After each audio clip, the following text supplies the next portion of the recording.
Hello students. पिछले class में आपको हम टेक्स्ट फंक्शन बतलाना शुरू किए थे, जिसमें आगे के फंक्शंस को आज जानेंगे। सबसे पहला फंक्शन है आज एग्जैक्ट। टेक्स्ट फंक्शन के बारे में पिछले दिन भी बोले हैं कि टेक्स्ट फंक्शन किसे कहते हैं। वह फंक्शन जो वर्ड या सेंटेंसेज पे वर्क करे उसे कहते हैं टेक्स्ट फंक्शन। जैसे कि एग्जैक्ट फंक्शन दो सेल्स के कंटेंट का कंपैरिजन करता है। दोनों में एक जैसा वैल्यू है तो रिटर्न करेगा ट्रू, दोनों में अलग अलग वैल्यू है तो रिटर्न करेगा फॉल्स। दो सेल्स के वैल्यू को जैसे यहाँ हम लिखे equal to exact A2, A3, तो ये चेक करेगा कि क्या A2 में और A3 में दोनों में सेम वैल्यू है। अगर दोनों सेल्स में एक जैसा वैल्यू हुआ तो रिटर्न करेगा ट्रू, आउटपुट आएगा ट्रू, और नहीं तो आउटपुट आएगा फॉल्स। दूसरा उदाहरण देखिए, equal to exact A2, Ram. ये कह रहा है कि चेक करो क्या A2 का कंटेंट राम है। अगर हाँ तो लिखेगा ट्रू, और नहीं तो लिखेगा फॉल्स। ट्रिम फंक्शन का काम है दो वर्ड के बीच कितना स्पेस रहना चाहिए। नॉर्मली एक स्पेस। अगर आप दो वर्ड के बीच इतना सारा स्पेस छोड़ दिए हैं तो एक्स्ट्रा स्पेस को हटा के दो वर्ड के बीच केवल एक स्पेस रखेगा। कौन सा फंक्शन? ट्रिम। तो वो दो वर्ड इक्वल है कि नहीं, दो वर्ड एक जैसा है कि नहीं, इसका तुलना करता है एग्जैक्ट। और दो वर्ड के बीच खाली जगह को हटाना है तो ट्रिम। चलिए हम यहाँ उदाहरण से दिखलाते हैं आपको।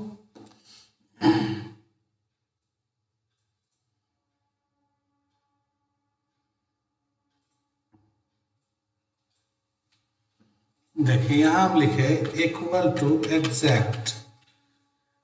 टू एग्जैक्ट, उसके बाद ब्रैकेट के अंदर लिखे A2, A3।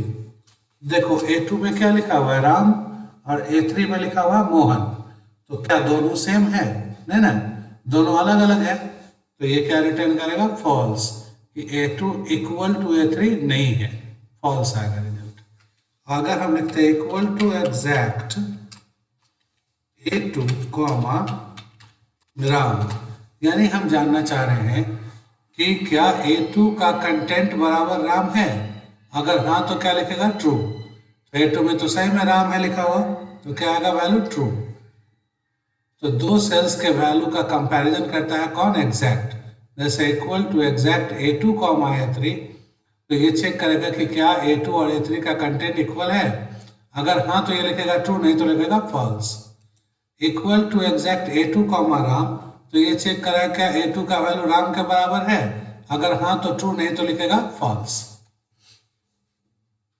अब अगला फंक्शन हम बतलाया है ट्रिम। ट्रिम का काम है दो शब्दों के बीच से एक्स्ट्रा स्पेस को हटाना। जैसे मान लो हम लिखे राम और बहुत सारा स्पेस छोड़ के उसके बाद लिख दिए कुमार।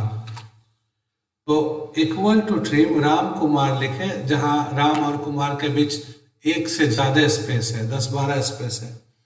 तो ट्रिम फंक्शन क्या करेगा? एक्स्ट्रा स्पेसेस हटा देगा और केवल एक स्पेस रहने देगा। Equal to trim space Kumar, तो इसके बीच जो एक्स्ट्रा स्पेस है वो हट जाएगा, केवल एक स्पेस रहेगा। ट्रिम फंक्शन को समझ गए। अब अगला तीन फंक्शन जानना है। तीन फंक्शन कौन कौन? लेफ्ट, राइट और मिड। किसी वर्ड या सेंटेंस के बाईं तरफ से जितना अक्षर चाहे निकालने देता है फंक्शन लेफ्ट। लेफ्ट फंक्शन का काम है किसी भी वर्ड या सेंटेंस के बाईं तरफ से डिजायर्ड नंबर ऑफ कैरेक्टर को निकालना। जैसे कि इक्वल टू लेफ्ट एग्जामिनेशन, 4 लिखते हैं, तो ये एग्जामिनेशन वर्ड के बाईं तरफ से 4 अक्षर निकालेगा। तो एग्जामिनेशन वर्ड के बाईं तरफ से 4 अक्षर क्या होगा? एग्जाम होगा। ये 4 अक्षर, तो क्या आएगा आउटपुट? एग्जाम।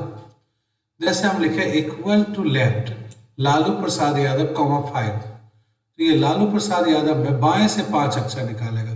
तो बाएं से 5 अक्षर क्या है? लालू है। तो किसी भी वर्ड या सेंटेंस के बाईं तरफ से जितना चाहे उतना अक्षर निकालेगा कौन फंक्शन, लेफ्ट। और किसी वर्ड या सेंटेंस के दाएं तरफ से जितना अक्षर चाहे निकालेगा कौन, राइट। लेफ्ट बाईं तरफ से निकालता है और राइट किधर, दाईं तरफ से। जैसे equal to right examination comma 6, इसका मतलब कि एग्जामिनेशन वर्ड में दाएं से 6 अक्षर निकालो, तो दाएं से 6 अक्षर क्या हो जाएगा, नेशन। जैसे equal to right Lalu Prasad Yadav comma 5, तो लालू प्रसाद यादव में दाएं तरफ से 5 अक्षर निकालो, तो क्या निकालेगा, यादव। तो लेफ्ट का काम है बाईं तरफ से जितना अक्षर चाहे निकालना, और राइट का काम है दाईं तरफ से जितना अक्षर चाहे निकालना। बीच से जितना अक्षर चाहे निकाल लेता है कौन, मिड। मिड फंक्शन बीच से, जैसे equal to mid Lalu Prasad Yadav comma 7 comma 6 लिखे। इसका मतलब क्या, इस नाम में 7वें अक्षर से शुरू करो, तो 7वां अक्षर हो गया 1 2 3 4 5 स्पेस 6, तो P हो गया 7वां अक्षर। 7वें पोजीशन से 6 अक्षर निकालो, यानी क्या निकालेगा, PRASAD, प्रसाद। तो लेफ्ट का काम है बाएं तरफ से निकालना, राइट का काम है दाईं तरफ से, और मिड का काम है बीच से निकालना। चलिए देखते हैं इसे। इक्वल टू लेफ्ट और हम लिखे examination comma 4, equal to left examination comma 4 लिखे। इसका मतलब कि एग्जामिनेशन वर्ड के बाएं तरफ से हमको 4 अक्षर निकालना है, तो इसमें बाएं तरफ से 4 अक्षर क्या होगा, EXAM, इंटर दबाई, equal to right examination comma 6। Examination word के दाएं से 6 अक्षर निकालेगा, यानी क्या निकालेगा, नेशन। और equal to mid examination comma 4 comma 3, तो इसमें चौथे पोजीशन से 3 अक्षर निकालेगा, तो चौथे पोजीशन से 3 अक्षर क्या हो गया, MIN, मिन।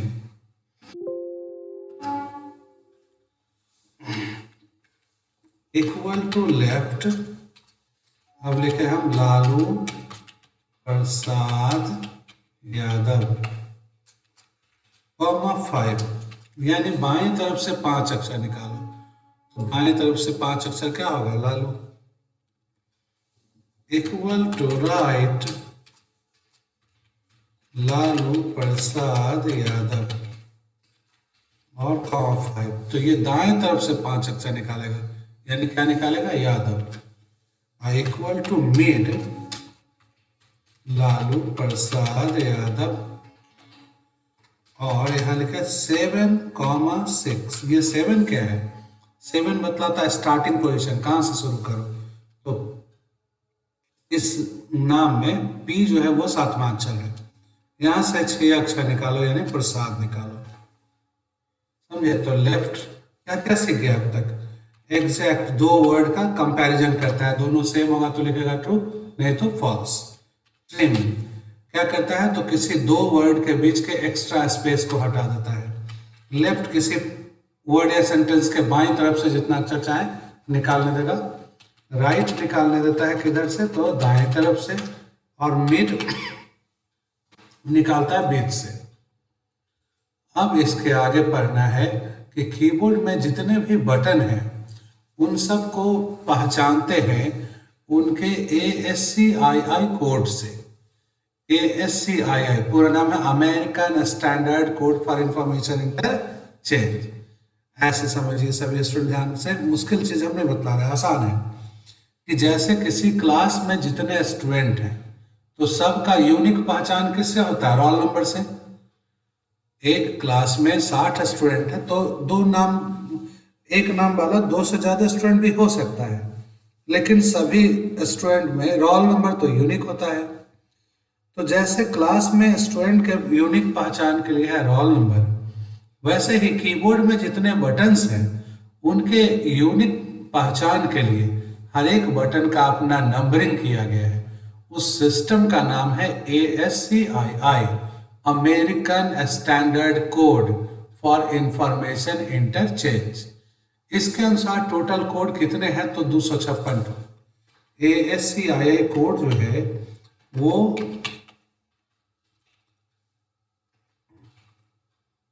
कहां से कहां तक, 0 से लेकर 255 तक है, यानी टोटल कितने कोड हो गए, 256।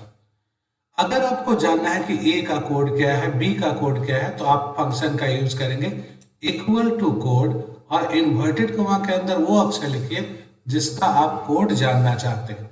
जैसे equal to code capital A लिखिएगा तो कोड दिखलाएगा 65, कैपिटल ए का कोड है 65। कैपिटल बी लिखिएगा तो 66, कैपिटल सी तो 67। ऐसे हर एक अक्षर का कोड है। वहीं पे इक्वल टू कोड और स्मॉल ए लिखे तो स्मॉल ए का कोड है 97, स्मॉल बी का 98, स्मॉल सी का 99।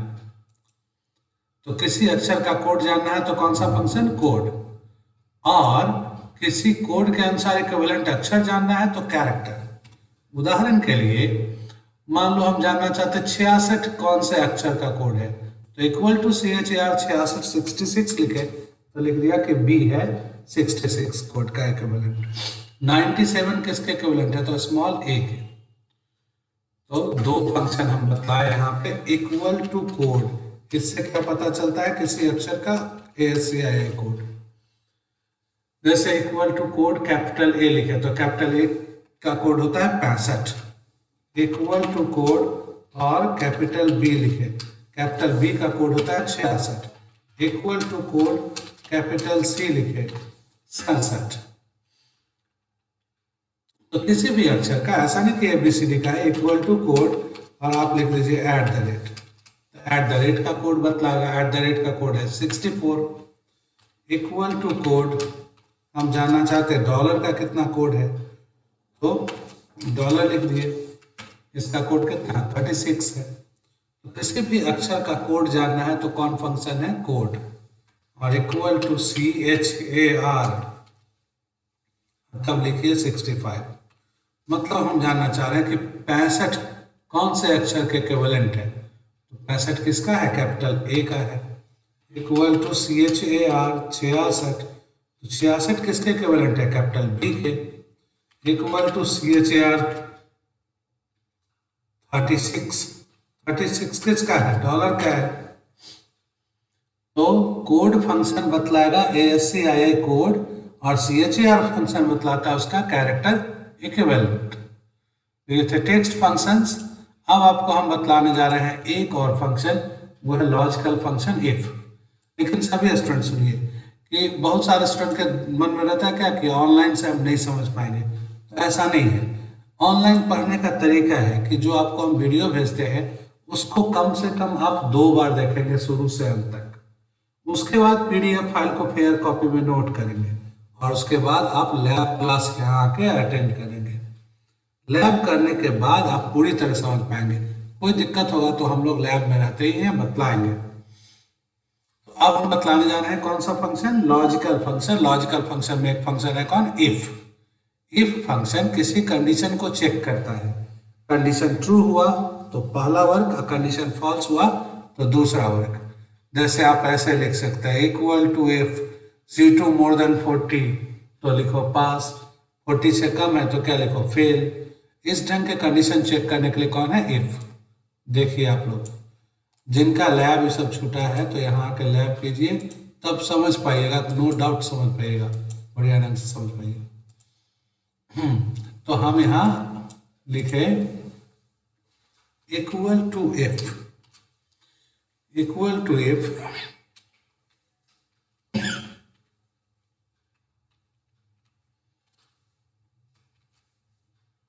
C2 अगर 40 से ज्यादा है तो क्या लिखो, पास। C2 अगर 40 से कम है तो क्या लिखो, fail. Equal to if C2 more than equal to 40 तो पास और नहीं तो फेल। तो देखिए C2 का वैल्यू कितना है, 65 है, 40 से तो ज्यादा है तो क्या आ जाएगा, पास। वैसे ही दीपक के लिए लिखे हम इक्वल टू इफ दीपक तीसरे लाइन में है तो क्या लिखेगा, C3 more than equal to अगर है 30 तो क्या 40 तो क्या लिखना, पास, नहीं तो लिखना फेल। तो देखो क्या C3 का मान 36 है ना जी, 40 से तो ज्यादा नहीं है, तो क्या लिखेगा, पास लिखेगा कि फेल, इस बार लिख देगा फेल। अब यहाँ जहां फॉर्मूला एक बार लिखे थे, यहाँ क्लिक कर माउस को लाइए, फिल हैंडल पर ड्रैग कीजिए, देख लीजिए जिन सब का वैल्यू 40 से ज्यादा है, जिनका मार्क्स 40 से ज्यादा है, उन सब में क्या आया, पास। जिनको 40 से कम नंबर आया है उसमें लिख दिया फेल। अब लॉजिकल फंक्शन इफ का एक और उदाहरण देखते हैं। मान लीजिए हम चेक करना चाहते हैं कि मार्क्स 3 कंडीशन पे, कि अगर मार्क्स ज्यादा है 60 से तो लिखो फर्स्ट डिवीजन, 45 से ज्यादा है तो सेकेंड डिवीजन, 30 से ज्यादा है तो थर्ड डिवीजन, नहीं तो फेल। तो लिखे equal to if C2 more than equal to 60, तो क्या लिखना, फर्स्ट। नहीं तो फिर लिखे if C2 more than equal to 45, तो क्या लिखना, सेकेंड। नहीं तो फिर तीसरा इफ अगर C2 more than equal to 30 है तो क्या लिख देना, थर्ड। और इससे भी कम है तब क्या लिखना, फेल। 3 बार ब्रैकेट ओपन किए, 3 बार क्लोज करेंगे। अब देखिए क्या है कंडीशन, कि अगर 60 से ज्यादा होता है वैल्यू तो क्या लिखना, फर्स्ट। 60 से ज्यादा नहीं, 45 से ज्यादा है तो सेकेंड, 45 से ज्यादा नहीं, 30 से ज्यादा है तो थर्ड, उतना भी नहीं है तो फेल। अब यहाँ क्लिक किए, माउस को ले गए, फिल हैंडल पर ड्रैग किए, तो जिन सब का वैल्यू 60 से ज्यादा है उसमें क्या आ गया, फर्स्ट। जिनका 60 से कम लेकिन 45 से ज्यादा है उनमें सेकेंड, जो 30 से ज्यादा है थर्ड, और 30 से भी कम वाले में फेल। तो यह है लॉजिकल फंक्शन इफ। जहां तक हम बतलाए हैं इसको पेशेंसली आप शुरू से अंत तक कम से कम 2 बार देखिएगा, उसके बाद PDF नोट करेंगे और अपने समय से आके लैब करेंगे। कोई दिक्कत होगा तो लैब में लोग बतलाने के लिए हैं, हम लोग भी रहते हैं, तो सिखाएंगे अच्छे ढंग से।